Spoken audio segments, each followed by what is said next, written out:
Welcome to episode 28 of our ComfyUI tutorial series. Today I will show you how I create consistent characters. First, we will generate some character sheets so we have images we can use to train a Lora. Then I will train the Lora online, download it, and use it locally to generate images of our character in different poses and environments. I'm aiming to use simple workflows with a minimum number of nodes, which we've already installed in previous episodes. I've created a few workflows that you can download from Discord for free. Let's start with this consistent cartoon character girl. The workflow is split into two parts, one for generation and one for upscaling. Keep in mind that this uses Flux, so you need enough video RAM to run it. I'm using the same Flux models I used in episode 10. What's different is that for prompts, I've added long detailed descriptions for 4 different poses so I can create a character sheet of the same character.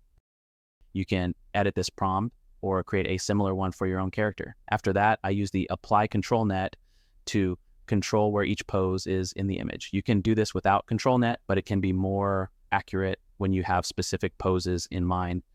Let me upload an image I created in Photoshop of this woman in different poses. I noticed that for training, it works well to have a close-up, portrait, medium portrait, and full body shot. With these 4 images, we can train a Lora. You can use 4 portrait images as well, but it will be a little more strict and won't have information about the entire body. Then I used OpenPose, but not in the same way we did in episode 9, because that method doesn't seem to work as it used to. If your guiding image has the body and pose you want, you can still use that method with depth or canny, but for pose, try this OpenPose node instead. All I changed was the resolution to 1024 pixels, and I enabled the scale stick option. Let's test it to see what we can get. You can see we got a skeleton for each pose from our reference image. And in the prompt, I described the exact same pose for the character. This is the result, a character sheet for this girl with purple hair and a red dress. You'll notice that some poses might still fail. For example, the angle of the character and skeleton in this pose isn't exactly the same, even though I tried to match it closely. I tried to get more accurate poses using the apply ControlNet settings, but the image quality suffered, so I tried to find a balance. However, the rest of the poses worked fine. So make your own reference image with your own poses to see what works best for you. I am using a fixed seed, and you'll see later why. If you want to generate a new image, simply increase or decrease the seed and generate again. For example, I got this character sheet. It looks okay, but the girl's poses aren't exactly what I'm looking for. Keep in mind that this will go into Lora training. So if you don't like a pose and it's included in the training, some of your generated images might end up with that pose. So only include the poses you like in your training. I like the previous one, so I'll go back to that seed. Now, the image is too small for training. I need 4 different images at 1024 pixels. So I'm using an upscaler. I've made it easy for you. Just enable the upscaler from here, and that will activate this workflow. I'm scaling down the image because if I leave it at 1024 pixels, the upscale that goes to K-sampler will be 2048 pixels, which is too much for Flux, as it can only handle a maximum of 2 megapixels. So try downscaling to 832 or 704 pixels. First, we get a 2x upscale, which is sometimes good enough for what you need, but I've also included a 4x upscale, which can sometimes be sharper than the 2x upscale. However, for some images, it might be too sharp or introduce artifacts. So check both versions in your output folder and use the one that looks best to you. Since the seed on the first K-sampler was fixed, it will only run the upscaler. Sometimes the upscaled version might have some errors or correct some of the issues from the first generation. That's why I used a random seed for the second K-sampler and set the denoise to 0.95 so it can introduce more variation and subtle changes to the original. If I run it again, I'll get a different variation, and I keep generating until I'm happy with the result. Let's open another workflow, this time for a consistent boy character. It's the same workflow, just with a different prompt, and I'll be using a different pose reference image. create your own pose with a character similar in bone structure to what you want to create. I've noticed that using this boy, for example, as a reference makes it difficult to create a muscular or overweight character because the bones are long. So adjust your images to fit the type of body you want. For the prompt, it's similar to the character sheet, but instead of character sheet, I use words like photography collage or fashion collage. You can replace the details in the prompt to match what you want to change. The skeleton pose looks like this with the tall, elongated bones. Keep in mind that it recognizes the skeleton for real people better than for cartoons. So if something doesn't work, try using Photoshop to make a reference image with people. And this is the result. As you can see, the pose is similar to the reference image. Generate a few times until you get clear images, as Flux tends to blur them sometimes. Then I activated the upscaler and ran the workflow. Here is an example of a previous test. You can see how the image is blurred, the portrait is okay, but the standing poses are blurred, and I couldn't use it because one is taller than the other. And this is the upscaled image. Everything seems sharp, so this is probably usable for training. Let me turn off the upscaler, and I'll use the same pose to create a cartoon character. For that, I'll copy the entire prompt, then go to ChatGPT and ask it to adapt the Stable Diffusion prompt. So instead of the boy, it creates a purple alien character in cartoon style. After that, I'll paste the prompt, and ChatGPT will give me the modified prompt just as I asked. How cool is that? Now I can copy the new prompt and paste it into the workflow. Let's test it. As you can see, I got a new alien character. Now, I'm not sure why this happened, but somehow it picked up some elements from the structure of the boy, maybe because the skeleton is the same, and it assumed the alien would be similar. The key point is to create your reference image with the type of body you want to see in the generated images. Or you can use it without ControlNet and you'll have more freedom. We can also use this for anthropomorphic characters or animals with 2 legs. I'm uploading the same pose of the boy because I want to create a stork bird character, and those typically have a thin and tall body shape, just like the structure of the boy. So the prompt is adapted like before with ChatGPT, and I got this stork character. One of the poses had feet where the arm should be, so I changed the seed and generated again. Since we know that generating with AI isn't always perfect and requires a few tries, now it looks much better. I'm happy with the result. Let me close some of the workflows since there are too many on the top bar. Now let me show you a different workflow. This one I used to create images for a girl like those AI influencer girls you see online. This one is different. It doesn't use ControlNet. Instead, I added a Lora. You can do it without it, but I found this eyes Lora that helps improve the eyes a little, and sometimes the face as well, making it less blurry. You can download it from the Civet AI website. It's the Flux version. Just click on download, then go to ComfyUI, find the models folder, then the Loras folder, and save it there. Then back to ComfyUI. If it was open, refresh the node definitions to see the Lora. After that, from the Power Lora node, just select the Lora from the list. You should be good to go, assuming your PC can run both Flux and Lora at the same time. For the prompt, I included words like fashion photography collage, and I explained in the prompt how each part is split and what pose it contains. Since this is a person and not a cartoon character, you probably would want them to be dressed in different clothes, not the same outfit in all images. So I described each pose in detail and specified that I wanted a different colored dress for each pose. In the first one, the dress is emerald green. In the second one, it's black. In the third, it's red. And in the last one, it's white. This way, when I train the Lora, I get a variety of outfits and don't end up with the same dress all the time. And the result is this. If it's blurry or the character doesn't look the same, you can regenerate with a different seed. Remember, the seed is fixed, so I can upscale easily when I find the one I like. The face looks similar, so I think I can work with that. It's all portraits because there's less chance of blurriness. If you can get a sharp full body image, that would be great, but for me, it didn't always work, so I decided to go with all portraits. Then I enabled the upscaler and ran the workflow to start upscaling from where it left off.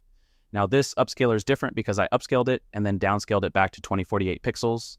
You'll see in a moment why. I have a crop workflow under the third part. If I enable this and run it, it will only run the crop workflow because the second case sampler also has a fixed seed. You can see how it splits the image into 4 equal 1024 pixel images. Now it might not always split exactly the same as I split it into 4 equal pieces, but with most of the seeds, I get a similar collage. So if your seed doesn't generate exactly like this, you can skip the crop and split the images in Photoshop. But for me, this was useful, and maybe you can apply these ideas to other workflows. If you don't like the upscaled result, just change the seed and it will upscale again to get a different variation. You can copy my prompt if you want, and then go to ChatGPT and ask it to modify the prompt with the details about how the woman should look. Include details about her hair, eyes, and if you want her to wear the same dress, you can specify that, or you can describe the color of each dress for each pose. Then you can use the resulting prompt in the workflow. I asked for an African woman, and this is what I got. Each one has a different dress, but it's important to make sure the images are sharp and the face is consistent. You can also ask for the same dress if you need it to be consistent. For example, I can ask for a yellow dress. ChatGPT will give me a new prompt. And because the prompt is different, I get a new variation of the woman, but she's still similar. And we got the yellow dress as requested. Of course, you can also train a Lora with your own photos. Just take different poses, ensure the images are sharp, and include various outfits, close-ups, medium shots, full body images, and different angles of the face. Using the same workflow, I've included one with a prompt for a Viking man warrior. Some of you might want to generate male Loras, not just female ones. I included details about how he's dressed and what he looks like, and this is the result. You'll notice that I asked for a white background for all my generations. I found that this works better with Lora. For example, if I have characters in a forest, the forest might appear in some of my generations, not all, but some might. So don't include things in training that you don't expect to see in the generation. Sometimes you only have a single portrait photo. How can you create a Lora with just one image? You can improvise. For example, in episode 26, I showed how to use live portrait nodes. So in this workflow, I'm using exactly that. I can upload a portrait of this woman, and then with the expression editor, I can change some expressions. See how I got a different face for the same woman? Now we can consider that we have two images, the original and this one. Then you can change more expressions, create the third one, and so on. One problem is that live portrait works with a 512 pixel model, so the result might be a little blurry, but we can try to improve that with an upscaler. You can change the expressions as you like, and when you're happy with one, upscale it and move on to the next one. You can also use in-painting, like I showed in episode 19 or episode 23, to change the dress color or style to get more variation. When the AI model is trained, it looks at patterns. Not sure if it really sees faces, but it recognizes parts of the image that are repeated.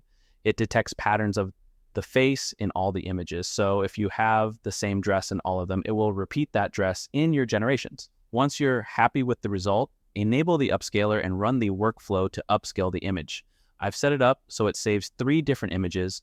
The first one is upscaled 2 times, the second is upscaled 4 times, and the last one is downscaled back to 1024 pixels. So you have a sharper image ready for training.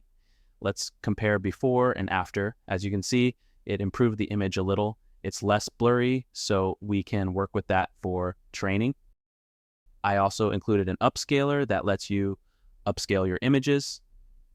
For example, if you edit an image in Photoshop and need it upscaled, you can use this. I uploaded a different portrait of the girl here, and when I run the workflow, it saves all 3 variations in the output folder.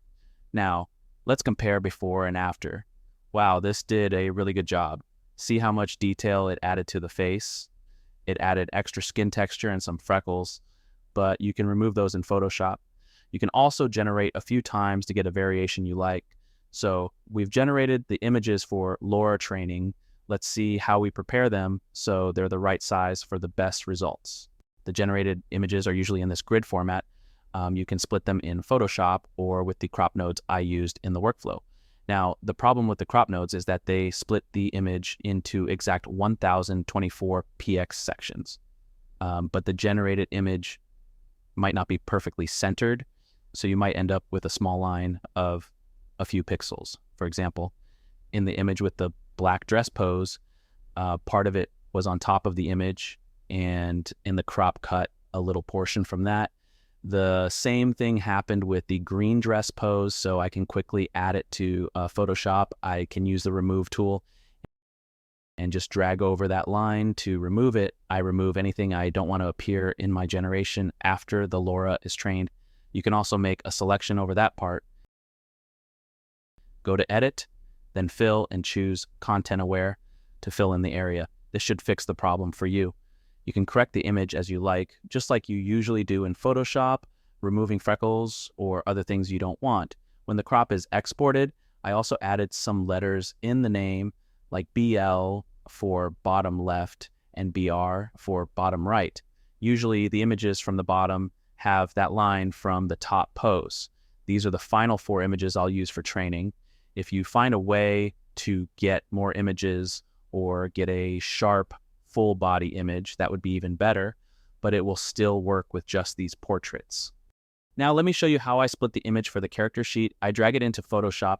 It has some shadow areas that I don't want to appear in my generations. So using the object selection tool, I select all the characters and then invert the selection so I can paint over the background with the same color without touching the actual character. Then I make a rectangular selection of one of the characters, copy that selection, and open a new 1024 pixel document, since that's the size I will use for training.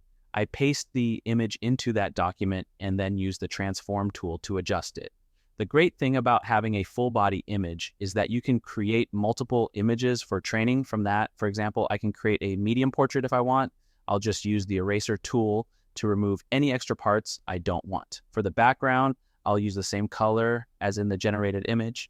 The background is white, but it's not pure white. So I use the eyedropper tool to pick the exact same color.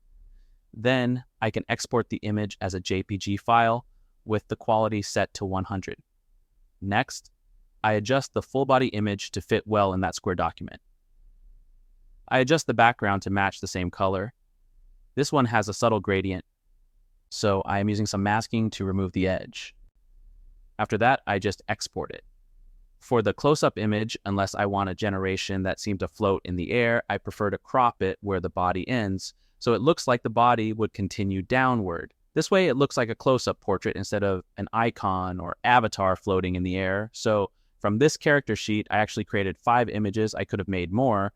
Now we can move on to Lora training. I'm using the tensor.art website, but you can use any other website you prefer. You can follow the settings I use, and they should be similar on other platforms.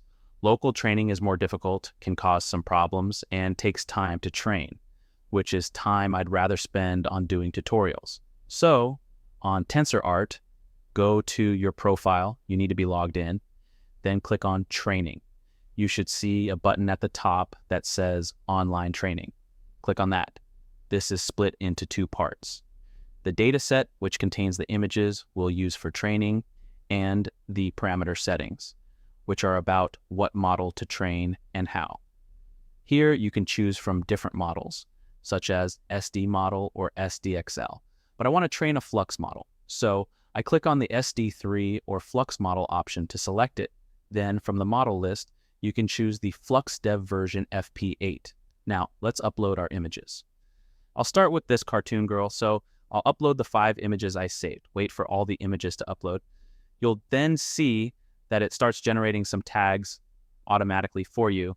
Depending on the model you're using, some of the tags may be fine. You can see that this one uses keyword-based tags that work for some SD models. However, we are using a Flux model, which understands more natural language prompts. What I do is click on Auto Labeling, and for the labeling algorithm, I select Florence 2, the one that says Natural Language and English. Click Confirm, and it will start adding actual captions or natural language descriptions for each image. If I open one, you can see how accurately the image is described. If you don't like the description, you can click the X to remove it and add your own description, such as one made with ChatGPT or something similar. Check all the descriptions to make sure they accurately describe the image. Now, training costs credits, and the amount depends on how many images you added. For 5 images, it costs about 67 credits. For 30 images, it can cost around 600, 700 credits. So the price depends on the number of images, and it will also take longer to train. If I add another image, you can see the price now says 81 credits. I'll go ahead and remove that image, and now the credits are lower. Let's continue with the parameter settings. Click on Professional Mode to see more options. Go to where it says Trigger Words. Trigger words for Lora are special keywords you include in your prompt to activate the specific style, character, or concept the Lora was trained for.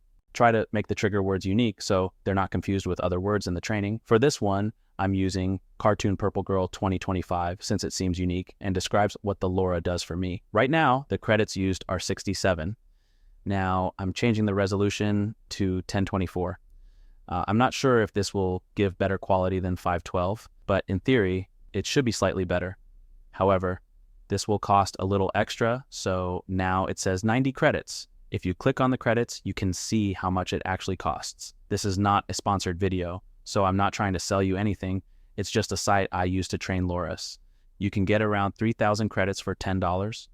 You can only train one Lora at a time, but once one is trained, you can start the next. If you have the Pro version, you can schedule training for 2 Loras at once. So with $10, I could train a few Loras depending on how many images are in the training. You can see all the settings I used here. So you should be able to have similar settings on other websites. Then for the sample image settings, these are images that will be generated automatically to give a preview of the Lora, and you can decide on the aspect ratio for those images.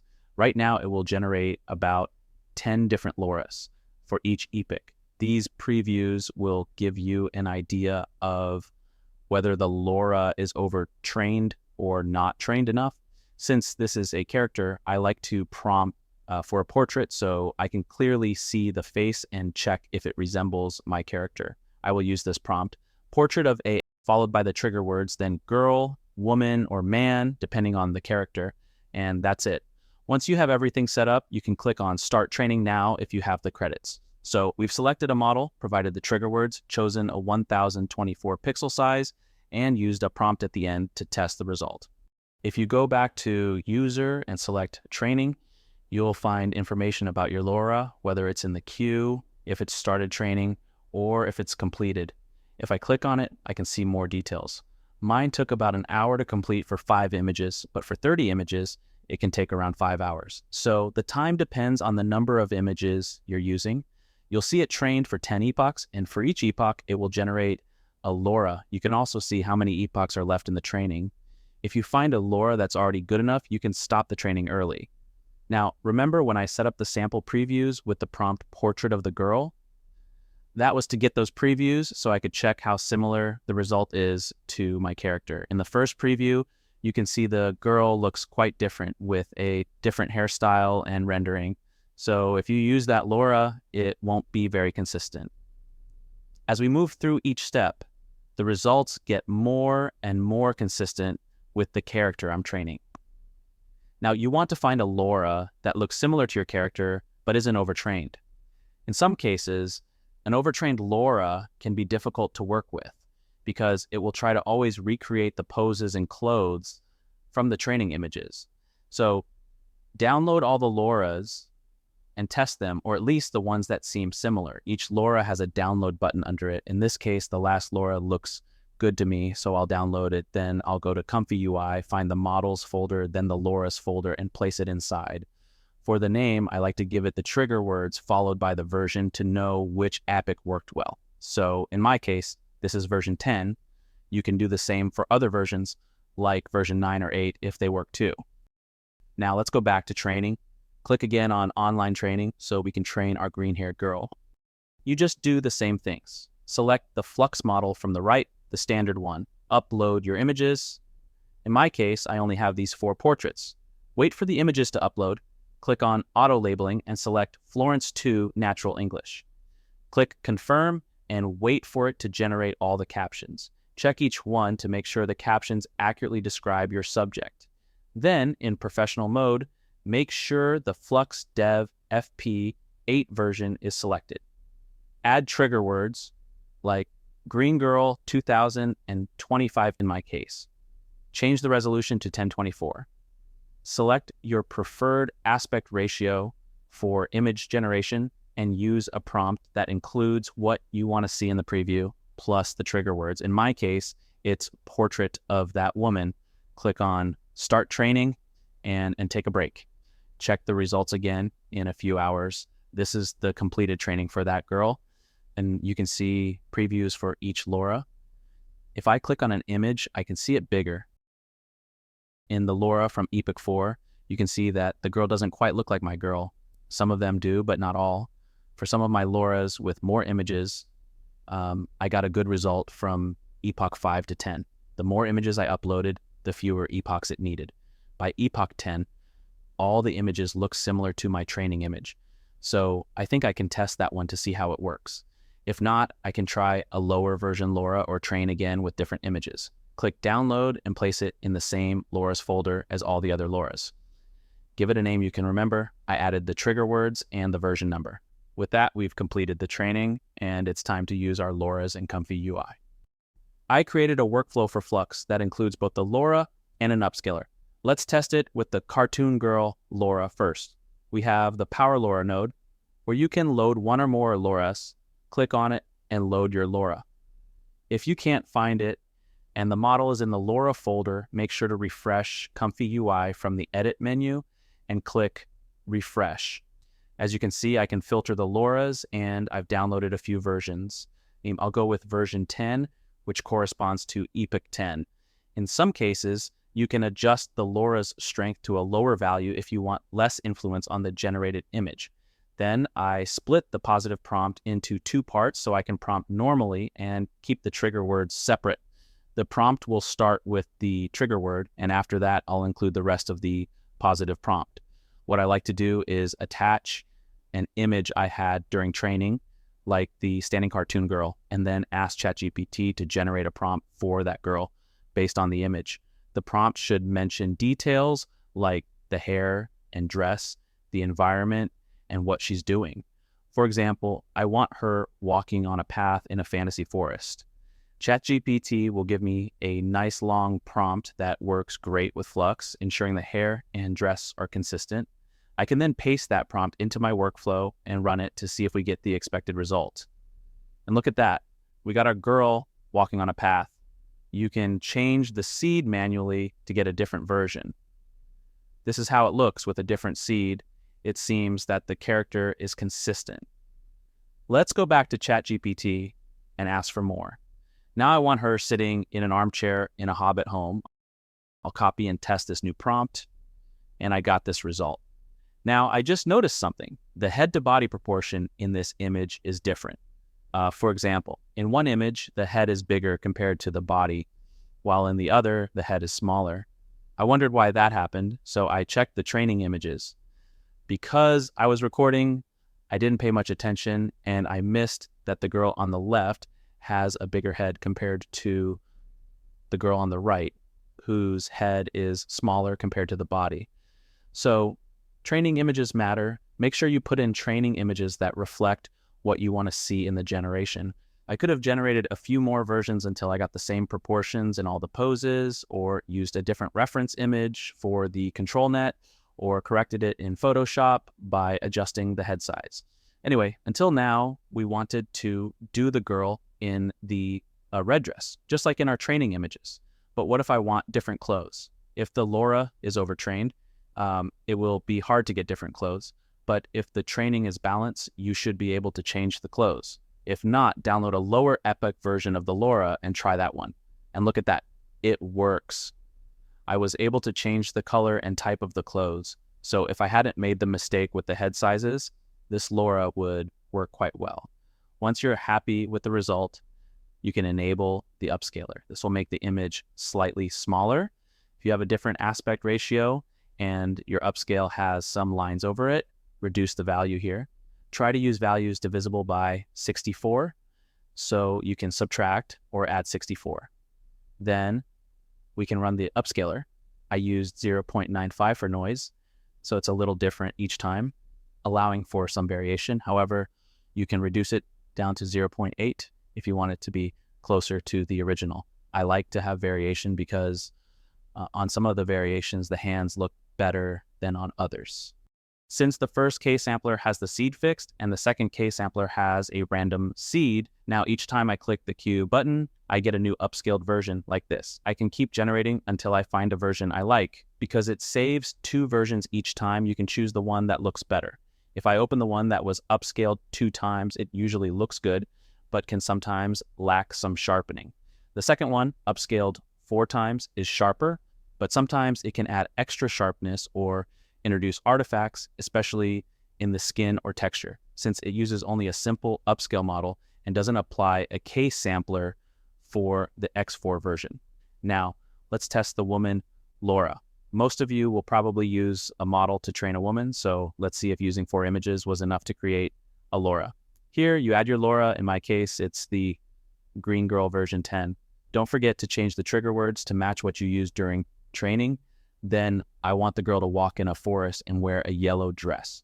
Remember, in our training, we didn't have a full body image, only portraits, and we didn't have a yellow dress. So let's test it. And look at that. It was able to generate and guess the body for our girl. Now, the face might not look identical to our generated image every time, but that's why I added an upscaler that also uses the same Lora. So in the second pass, the girl will look even more similar to our training image. Since the body wasn't part of the training image, it might look different from one generation to another. What you can do is generate a few images with the body and poses you like for future generations.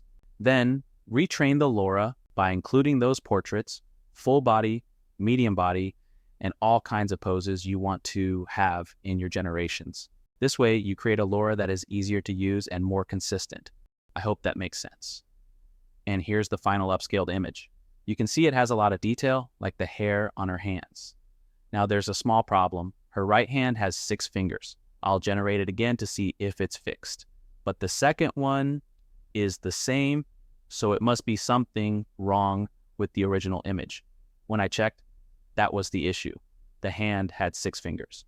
So I'll just try another seed as it's faster than manually fixing the hand.